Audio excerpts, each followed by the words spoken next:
जय हिंद मित्रों।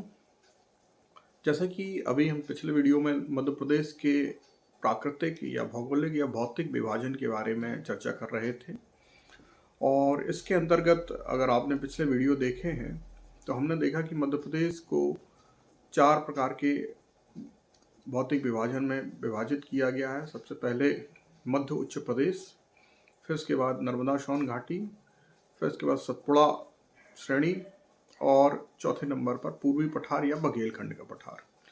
तो इसमें जो है हम मध्य उच्च प्रदेश के भी उपविभाजन देख चुके हैं, जिसमें हम मध्य भारत का पठार, मालवा का पठार, बुंदेलखंड का पठार, रीवा पन्ना का पठार, इसको हम समझ चुके हैं। तो हमारा मध्य उच्च प्रदेश पिछले वीडियो में कंप्लीट हो गया था। जिन लोगों ने नहीं देखा है वो स्क्रॉल करके पिछला वीडियो देख सकते हैं।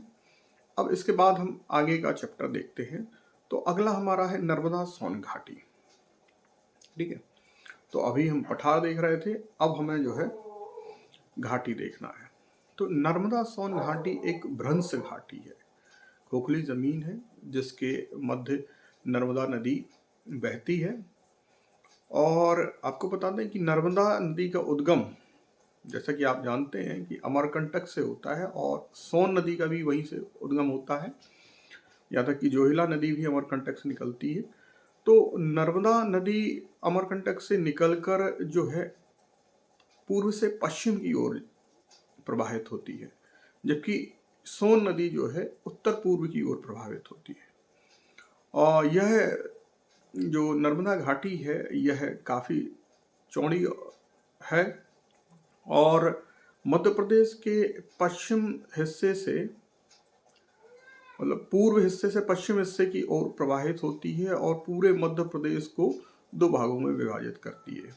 उत्तरी हिस्सा विंध्याचल श्रेणी के अंतर्गत आता है, दक्षिणी हिस्सा सतपुड़ा श्रेणी के अंतर्गत आता है। तो नर्मदा नदी जो है 1077 किलोमीटर लगभग मध्य प्रदेश में बहती है। इसके अलावा जो है महाराष्ट्र और गुजरात में भी बहते हुए खंभात की खाड़ी में मिल जाती है। ठीक है, तो नर्मदा नदी बहुत ही महत्वपूर्ण है, और इसके किनारे बहुत अधिक बांध है। इसके किनारे जो है इसकी लगभग 40 सहायक नदियां हैं, कई प्रमुख धार्मिक और पर्यटन शहर हैं, और भी बहुत से महत्वपूर्ण तथ्य हैं। तो जब हम नदियों वाला टॉपिक पढ़ेंगे तो उसमें नर्मदा नदी पर और विस्तार से पढ़ेंगे, और प्राकृतिक विभाजन के अंतर्गत हमारा इतना महत्वपूर्ण टॉपिक यहीं समाप्त होता है। ठीक है, हालांकि हम नर्मदा को भूलेंगे नहीं, आगे चलेंगे, क्योंकि ये बहुत ही महत्वपूर्ण है, न केवल मध्य प्रदेश के लिए बल्कि भारत की दृष्टि से भी, क्योंकि ये भारत की 5वीं सबसे बड़ी नदी है ना। अब इसके बाद आते हैं हम सतपुड़ा पर्वत श्रेणी के बाद। सतपुड़ा पर्वत श्रेणी मध्य प्रदेश के दक्षिणी सीमा पर स्थित है, जो महाराष्ट्र से लगी हुई है। और सतपुड़ा पर्वत श्रेणी जो है, ये आपने बचपन में पाठ्य पुस्तकों में एक कविता पढ़ी होगी, पंडित भवानी प्रसाद मिश्र की, सतपुड़ा के घने जंगल। सतपुड़ा के घने जंगल ऊँघते अनमने जंगल, धस सको तो धसो इनमें, धस न पाती हवा जिनमें। इन जंगलों के खूब भीतर चार होंगे चारे तीतर। ये बड़ी ही रोचक कविता थी, और सतपुड़ा के जंगल काफ़ी घने हैं। तो हम सतपुड़ा की बात करें तो सतपुड़ा की उत्तरी सीमा पर नर्मदा घाटी है। ठीक है, तो वहीं दक्षिणी सीमा पर जो है ताप्ती नदी भी एक भ्रंश घाटी का निर्माण करती है। तो 2 भ्रंश घाटियों के बीच यह पर्वत श्रेणी है, या यह कह सकते हैं कि 2 भ्रंश घाटियों के कारण ही इस पर्वत श्रेणी का निर्माण हुआ है। और इस तरह के पर्वतों को जो है ब्लॉक पर्वत कहते हैं। भ्रंश घाटियों ने इन्हें ब्लॉक कर दिया है, और ये एक समतल उच्च पठारीय रचना ब्लॉक के रूप में बनता है, इसलिए यह एक ब्लॉक पर्वत है, ब्लॉक माउंटेन है, या फिर इसको जो है भ्रंशोत्तर घाटी पर्वत भी कहते हैं। ठीक है, अब हम देखें कि जो सतपुड़ा जो है वह 3 भागों में बटा हुआ है। पर्वतमाला जो है, हम पश्चिम की अगर शुरुआत करें तो पश्चिम की ओर जो है राजपीपला श्रेणी है, जिसके अंतर्गत बुरहानपुर का दर्रा भी आता है। बुरहानपुर एक समय बहुत महत्वपूर्ण क्षेत्र था और दक्षिण भारत में प्रवेश करने के लिए किसी भी शासक को बुरहानपुर दर्रे को पार करना अति आवश्यक था। और असीगढ़ का दुर्गम किला भी इसी क्षेत्र में आता है, राजपीपला श्रेणी के अंतर्गत ही। खंडवा खरगोन जैसे जिले इसके अंतर्गत आते हैं। फिर इसके बाद देखें हम मध्य का क्षेत्र, जो मूलतः सतपुड़ा क्षेत्र कहलाता है, और इसमें भी दो प्रमुख श्रेणियां हैं, एक तो महादेव श्रेणी और दूसरी ग्वालीगढ़ श्रेणी। ठीक है, महादेव श्रेणी महत्वपूर्ण है क्योंकि महादेव श्रेणी के अंतर्गत ही पचमढ़ी आता है, जो मध्य प्रदेश का एकमात्र हिल स्टेशन है, और पचमढ़ी के पास ही मध्य प्रदेश की सबसे ऊंची चोटी धूपगढ़ है। 1350 मीटर ऊंची यह चोटी जो है महादेव श्रेणी के अंतर्गत है। कई बार यह प्रश्न भी पूछा गया है कि धूपगढ़ किस श्रेणी के अंतर्गत आता है।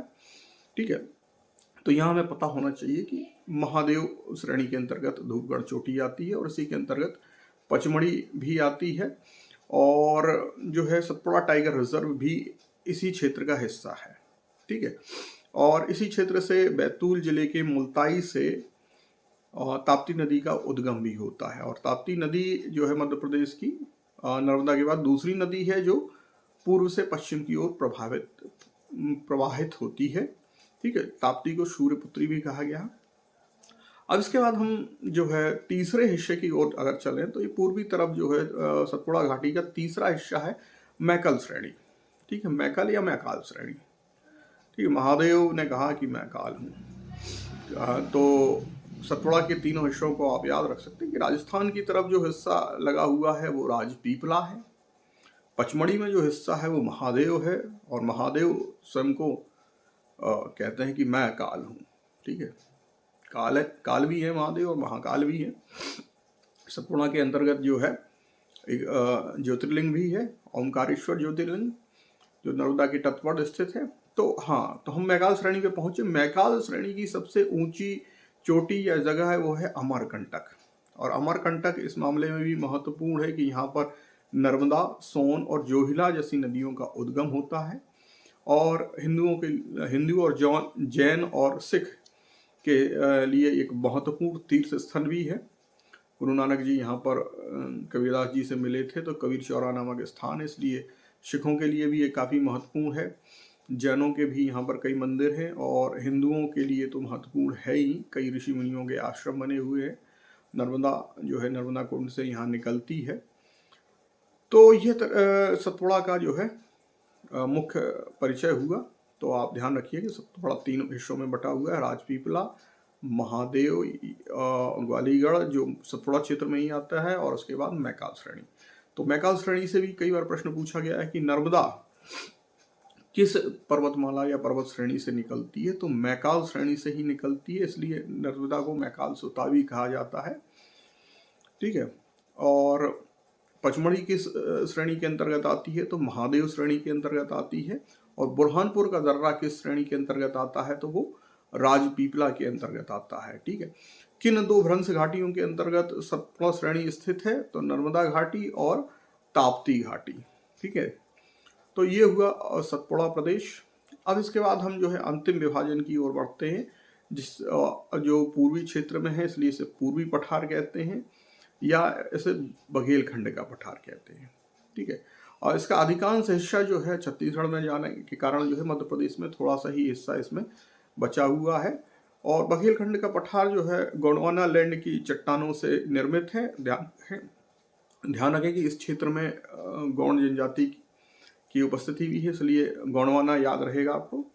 ठीक है, तो गोंडवाना लैंड की चट्टानों से बना हुआ है, और यहाँ पर चावल की खेती होती है। तो जाहिर सी बात है कि छत्तीसगढ़ को धान का कटोरा कहा जाता है, तो धान की खेती इससे सटे एरिया में होगी ही। ठीक है, तो बघेलखंड के पठार से बहुत अधिक प्रश्न नहीं आते हैं, नाम याद रखें कि पूर्वी पठार या बघेलखंड का पठार। ठीक है, खेती जो है धान की होती है, और चट्टानें जो हैं वो गोंडवाना लैंड की गोंडवाना चट्टानें हैं। तो ये हमारा आज प्राकृतिक विभाजन पूरा हुआ। एक बार फिर से हम दोहरा देते हैं, और इससे संबंधित जो भी प्रश्न और समस्या हो आप कमेंट में लिख सकते हैं, पूछ सकते हैं, ताकि अगले वीडियो में इसको शामिल किया जा सके। तो मध्य प्रदेश को मुख्यतः 4 प्राकृतिक क्षेत्रों में बांटा गया है। सबसे पहले मध्य उच्च प्रदेश, फिर इसके बाद नर्मदा सोन घाटी, फिर सतपुड़ा प्रदेश, और इसके बाद पूर्वी पठार या बघेलखंड का पठार। और मध्य उच्च प्रदेश के अंतर्गत हम देखेंगे तो 5 पठार हमें मिलते हैं। मध्य भारत का पठार, मालवा का पठार, बुंदेलखंड का पठार और रीवा पन्ना का पठार। ठीक है। फिर इसके बाद हम नर्मदा सोन घाटी देखते हैं, जो मध्य प्रदेश के बीचों बीच मध्य प्रदेश को 2 भागों में बांटते हैं। इसके उत्तर की ओर विंध्याचल श्रेणी है और दक्षिण की ओर सतपुड़ा श्रेणी है। ठीक है। नर्मदा जो एक भ्रंश घाटी है। और इसके बाद जो है सतपुड़ा प्रदेश, सतपुड़ा प्रदेश को भी 3 भागों में बांटा गया है। राजपीपला श्रेणी, सतपुड़ा श्रेणी जिसके अंतर्गत महादेव और ग्वालीगढ़ श्रेणियां हैं, और इसके बाद मैकाल श्रेणी। ठीक है। और फिर अंतिम विभाजन है बघेलखंड का पठार या पूर्वी पठार। ठीक है। तो मेरे ख्याल से आपको ये चीज़ें स्पष्ट हो गई होंगी, और एक बार जो है इनको मानचित्र में बहुत अच्छे से बना कर देख लीजिएगा। ठीक है। मध्य प्रदेश का मानचित्र बनाने की प्रैक्टिस डालें, ताकि मुख्य परीक्षा में ये आपके लिए बहुत काम में आएगा। तो खासतौर से भूगोल से संबंधित विषय जो है मानचित्रों के माध्यम से ही पढ़ना चाहिए, और जिससे ये समझ में भी बड़ी आसानी से आते हैं। इसके अलावा हमारी याददाश्त में भी बने रहते हैं, और इनमें हम कंफ्यूज भी नहीं होते हैं। हमें रटने की आवश्यकता नहीं होती है अगर हम मानचित्रों के माध्यम से पढ़ें। तो आप सभी से मेरा अनुरोध है कि मध्य प्रदेश के मानचित्रों का बनाना जो है आप अपनी कॉपी में प्रैक्टिस करना चालू कीजिए, और कोशिश कीजिए कि जितने कम समय में, यानी कम सेकंड में आप मध्य प्रदेश का मानचित्र आंख बंद करके भी बना लें। तो मुख्य परीक्षा में यह आपका न केवल समय बचत करेगा, बल्कि आपके नंबरों को भी बढ़ाएगा। ठीक है। तो मध्य प्रदेश का मानचित्र बनाइए, और उसको जो है उसमें ये प्राकृतिक विभाजन को बाकायदा दर्शाइए, और हो सके तो कमेंट बॉक्स में भी दिखाइए, ताकि मैं भी जज कर सकूं कि आपने कितना अच्छा मानचित्र बनाया है, या उसमें क्या कमियां हैं, उसमें क्या सुधार किए जा सकते हैं। तो आज के टॉपिक में बस इतना ही। अगले टॉपिक में हम जो है मध्य प्रदेश के पर्वत पठार के साथ साथ नदियां भी देखेंगे। तब तक के लिए नमस्कार, जय हिंद, जय भारत।